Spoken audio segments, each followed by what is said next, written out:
In this video, I go over 3 lessons that I've learned from Gary Haase, King Pokemon. Let's go.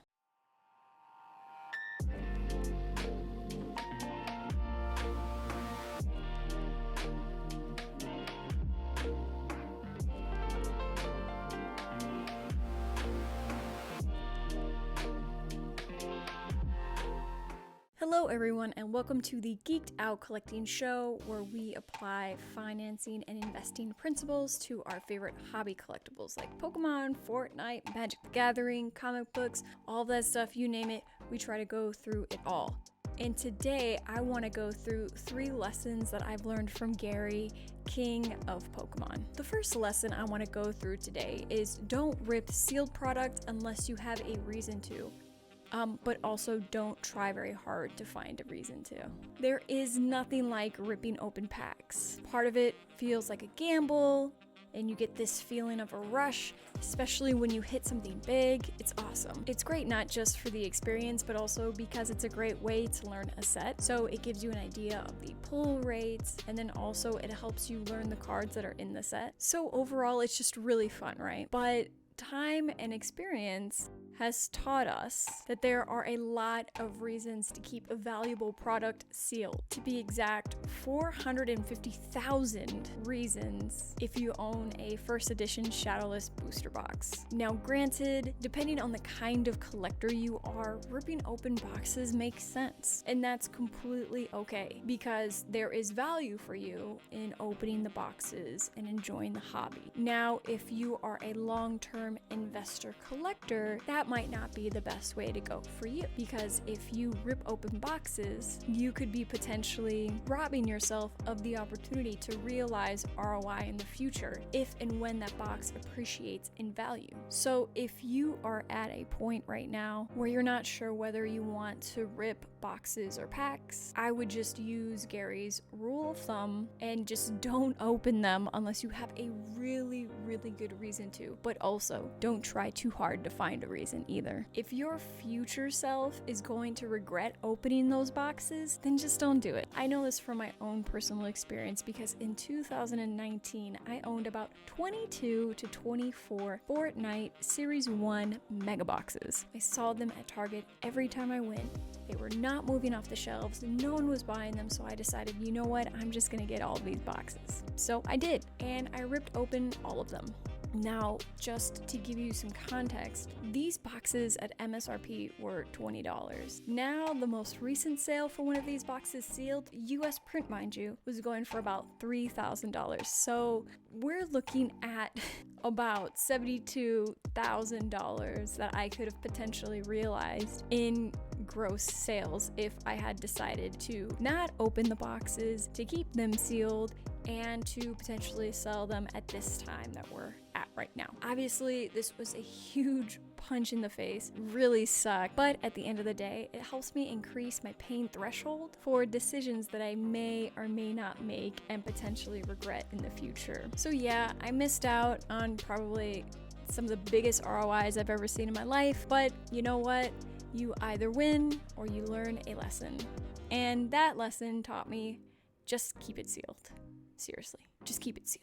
The second lesson that I've learned from Gary, and also collecting in general, is don't sell your collection or parts of your collection unless you need the money. Time and experience has also shown us that the longer you're able to hold a product, the more likely it will appreciate for higher value over time. Meaning, if I were to have sold a first edition Charizard PSA 10 about 20 years ago, I wouldn't have gotten much money for it, versus right now, where we're seeing some astronomical record-breaking prices for that particular card. So essentially, the longer you hold something, the higher chance you have of it increasing in ROI over time, as long as you got it for a good market rate when you first bought it. Now, of course, the examples that show this idea to be true are honestly endless. But then I can tell you're thinking, well, if I do eventually want to sell and realize my ROI, when do I cash out? What's the best time to do that? How can I maximize my cashing out? And obviously that question is really hard to answer, and any answer that we might have for it is honestly pure speculation, which in and of itself is risky because literally all of the cardboard that we own can drop to zero overnight. So then I guess we go back to this question: when is a good time for me to maximize my cash out? And I doubt that anyone could ever truly predict this on a consistent basis, because essentially what we're talking about is we're trying to figure out where the market cap is for something. So what's the highest it will ever be over time, and then selling at that time, right? But surely there has to be some kind of middle ground. So I guess to me the question really becomes, when is a good time for me to buy where I do actually have ROI, but also I won't feel seller's remorse in the future? And I think that question is a better question because that's something that can actually have a really good answer to it. And my answer to it is really just selling at a profit when you need money. Now, of course, needing money in an emergency isn't an ideal situation at all, but of course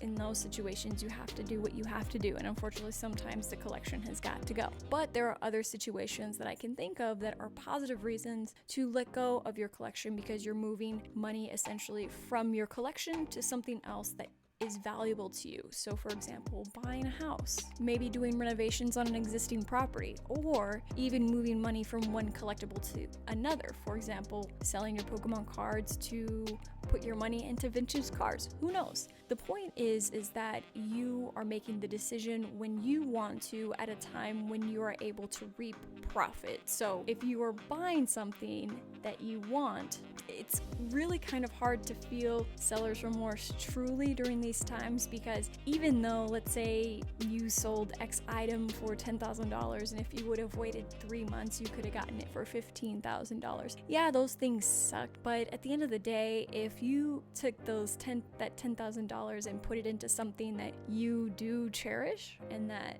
was something that you wanted to do and you feel good about it, then it's kind of hard to not really feel bad because you were still able to buy some that you wanted in exchange for, selling your item. So yes, you may have missed out on an opportunity where you could have reaped even more ROI, more profits, but it's really hard to complain when you put that money towards something that's important to you. So second lesson, don't sell unless you need the money. Now, the third lesson that I'm going to go over is honestly something that I hearken probably in every single episode that I do, which is buying the things that you love.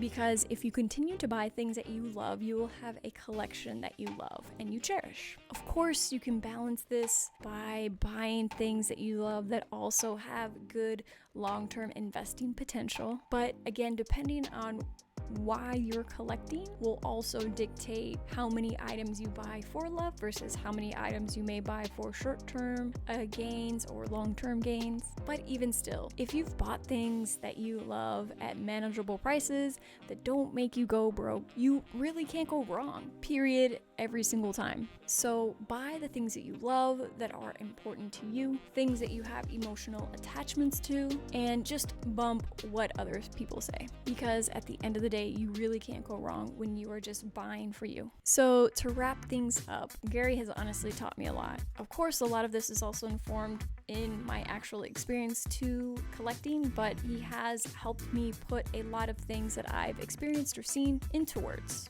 At the end of the day, my goal is to help spread valuable information to the community so that collectors can continue to grow their collections while also not falling to many of the pitfalls that come with collecting. It's all about enjoying the hobby and mitigating your risk. We're here to enjoy the things that we collect and support a community that supports us. So thank you so much for tuning in. I hope this was helpful. I appreciate you so much, and take it easy.